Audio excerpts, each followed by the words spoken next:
बिस्मिल्लाहिर्रहमानिर्रहीम अस्सलाम वालेकुम। Welcome to home cooking expert. आज मैं आपके लिए बहुत ही मज़ेदार कीमे के पराठे की रेसिपी लेकर आई हूँ। आप इसे आसानी से बनाकर सेव भी कर सकते हैं। लच्छेदार कीमे के पराठे हम घर पर बनाएंगे और इसके लिए मैं चिकन का कीमा यूज़ करूँगी। इसके लिए जिन चीज़ों की ज़रूरत है हम वो देख लेते हैं। सबसे पहले मैंने 1.5 कप के करीब आटा लिया है, जो हम आम रोटी के लिए यूज़ करते हैं, और हाफ़ कप मैंने इसमें मैदा लिया है। 1 टेबल स्पून इसमें बेकिंग पाउडर और हाफ़ टी स्पून इसमें मैंने नमक डाला है। इन सब चीज़ों को मैं अच्छे तरीके से मिक्स कर लूँगी। इस चीज़ का ज़रूर ख्याल रखें कि आटा और मैदा दोनों चीज़ों को अच्छे तरीके से आप छान लीजिए। आप खाली मैदे से भी बना सकते हैं और खाली आटे से भी बना सकते हैं।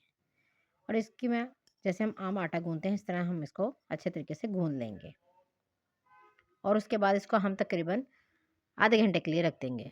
अब हम इसके साथ में इसकी जो स्टफिंग बनानी है हमने कीमे की, वो रेडी कर लेते हैं।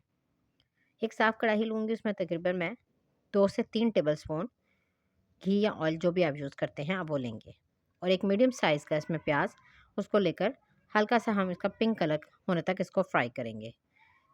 उसके बाद इसमें तकरीबन 1 टेबलस्पून के करीब लहसुन अदरक का पेस्ट मैं डालूँगी और इसको भी भून लूँगी 1 से 2 मिनट के लिए।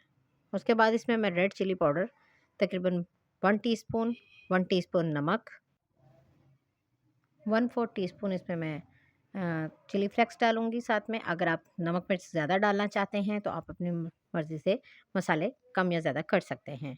हाफ़ टी स्पून मैं इसमें गरम मसाला डालूँगी, 1/4 टीस्पून इसमें अजवाइन डालूँगी। अजवाइन ज़रूर खानों में इस्तेमाल करें, उससे ये होता है कि खाना आपका अच्छे तरीके से हज़म हो जाता है। उसके बाद ये मैंने तकरीबन चिकन का कीमा लिया था 1 पाव के करीब। इसको अच्छे तरीके से मैंने धोकर खुश्क कर लिया है। इसको मसाले में डालकर अच्छे तरीके से भूनूँगी। ये चिकन का कीमा ये जल्दी गल जाता है। इसको तकरीबन 8 से 10 मिनट हमें भूनते हुए लग गए हैं, ये देखें, और उसमें इसका कलर भी चेंज हो गया और ये रेडी भी हो गया है। अब इसमें मैं तकरीबन 4-5 टेबलस्पून जो है इसमें धनिया डालूँगी बारीक कटा हुआ, और 2 से 3 हरी मिर्चें बारीक चॉप करके वो भी साथ में डाल दूँगी। इसमें हमें पानी वगैरह डालने की ज़रूरत ही नहीं है, इसी तरह अपने ही पानी के साथ गल जाता है, और इतना ये बारीक था कि ये अच्छे तरीके से खुद ही उसमें गल गया। ठीक है, अब इसके ऊपर से मैं थोड़ा-सा इसमें गरम मसाला डाला है ताकि इसका और अच्छा-सा फ्लेवर आ जाए, और इसको मैं एक साइड पे रख दूँगी ठंडा होने के लिए। अब जो हमने आटा गूँधा था उसको तकरीबन आधा घंटा हो चुका है। अब इसके हम जैसे आम रोटी के पेड़े करते हैं उसी तरह बिल्कुल आप उसी तरह इसकी रोटी का पेड़ा बनाएँगे और इसको बेल लेंगे। इसी तरह जो लोग मेरे चैनल पे नए हैं उनसे मेरी रिक्वेस्ट है कि वो मेरे चैनल को लाइक करें, शेयर करें और सब्सक्राइब करें, और साथ लगे हुए बेल आइकन को ज़रूर प्रेस करें ताकि उनको मेरी हर आने वाली वीडियो का नोटिफिकेशन मिलता रहे। फ्रेंड्स, आप देख सकते हैं कि मैंने इसको कितने अच्छे तरीके से बेल लिया है, और बिल्कुल बारीक रोटी नहीं बनानी हमने, जैसे हम नॉर्मल बनाते हैं सेम उसी तरह आपने बनानी है। उसके बाद मैंने घी गर्म करके रखा था, इसको अच्छे तरीके से मैंने मेल्ट कर लिया था। पराठा जब भी बनाना है आपने इस चीज़ का भी ख्याल रखना है कि आप पराठा घी में बनाएंगे तो बहुत ही अच्छा बनेगा। सारे रोटी पे मैंने घी लगाने के बाद उसके ऊपर हल्का सा मैदा डस्ट कर दिया है, और इस तरह से एक साइड से मैं इसको फोल्ड करूँगी। उसके ऊपर फिर से मैं ब्रश की मदद से घी लगाऊंगी और उस पर मैदा डस्ट कर दूंगी। इसी तरह हम इसकी एक एक परत बनाते जाएंगे और उसके ऊपर घी लगाकर मैदा डस्ट करते जाएंगे। देखें इस तरह से, जब इस तरह से हो जाएगा तो इसको इस तरह पकड़कर थोड़ा सा मैं 2 से 3 दफ़ा टैप करूँगी।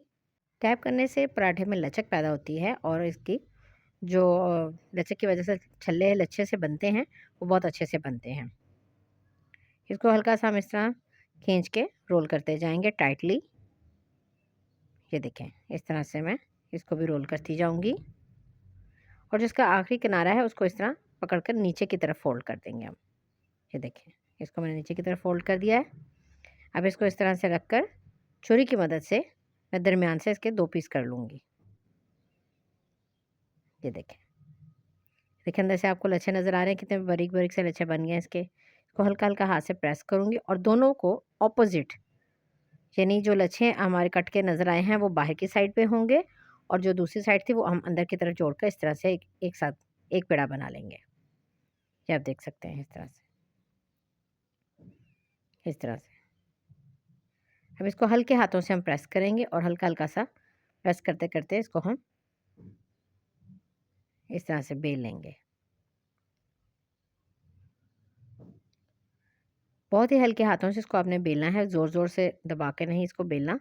अगर आप हाथ की मदद से कर सकते हैं तो वो भी ठीक है, अगर नहीं तो आप इस तरह से इसको बस हल्का-हल्का हाथ से बेलन की मदद से इसको बड़ा कर लें रोटी को, और दरमियान में इसके हम इस तरह से 2 से 3 टेबलस्पून हम जो कीमा हमने रेडी किया था, वो इसकी स्टफिंग जो है वो सारी बीच में रखेंगे। अगर आप इसको चीज़ी बनाना चाहते हैं तो इसमें आप चीज़ का एक स्लाइस बीच में रख दें, ताकि जब पराठा आप पकाएँगे तो वो चीज़ी बन जाएगा।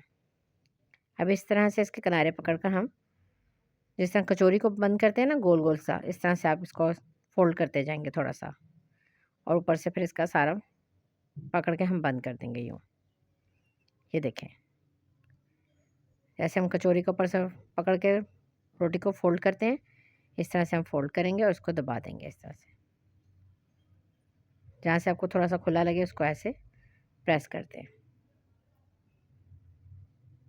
अब इसमें हवा भरी है जिसकी वजह से हम इसको छुरी की मदद से हल्के-हल्के से इसमें टक लगाएँगे, ताकि इसके अंदर जो हवा भरी है उससे ये पराठा हमारा फटे नहीं। ये देखें, इस तरह से किनारों-किनारों पे मैं छुरी की टक लगा दूँगी, ताकि जो इसके अंदर हवा भरती है ना, उससे फिर हमारा जो पराठा है वो फिलिंग जो है वो बाहर आना शुरू हो जाती है, फट जाती है। तो इस तरह आपकी फिलिंग फटेगी, पराठा फटेगा नहीं और फिलिंग बाहर नहीं आएगी। इस तरह मैं हल्का-हल्का सा इसको प्रेस करूँगी और ये देखें, कहीं से भी आपका पराठा फटेगा नहीं और आसानी के साथ आप इसको बेल लेंगे इस तरह से। ये देखें, मैंने इसको आसानी से बेल लिया है। अब तवा मैंने गर्म होने के लिए रखा हुआ था, उसके ऊपर मैंने इसको आसानी के साथ डाल दिया है। जब इसकी एक साइड पक जाएगी तो हम इसके ऊपर फिर से एक-एक टेबलस्पून करके थोड़ा-थोड़ा करके घी डालेंगे। एक साथ आपने घी नहीं डालना, आहिस्ता-आहिस्ता से डालेंगे ना तो क्रिस्पी पराठा बनेगा आपका। ये देखिए, इसकी अब मैंने साइड चेंज कर दी है और अब इसको 2 से 3 मिनट के लिए पकने दूँगी। मीडियम फ्लेम पे आपने इसको पकाना है, बहुत हाई फ्लेम पे नहीं पकाना वरना सारा पराठा जल जाएगा आपका। ये आप देख सकते हैं कितना प्यारा इसके कलर आ गए हैं।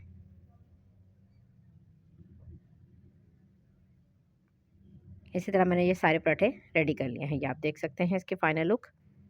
इसको केचप के साथ सर्व करें, चटनी के साथ सर्व करें। मुझे उम्मीद है कि आपको मेरी रेसिपी पसंद आई होगी। अपनी दुआओं में याद रखिएगा। नेक्स्ट वीडियो में मिलूँगी। अल्लाह हाफ़िज़।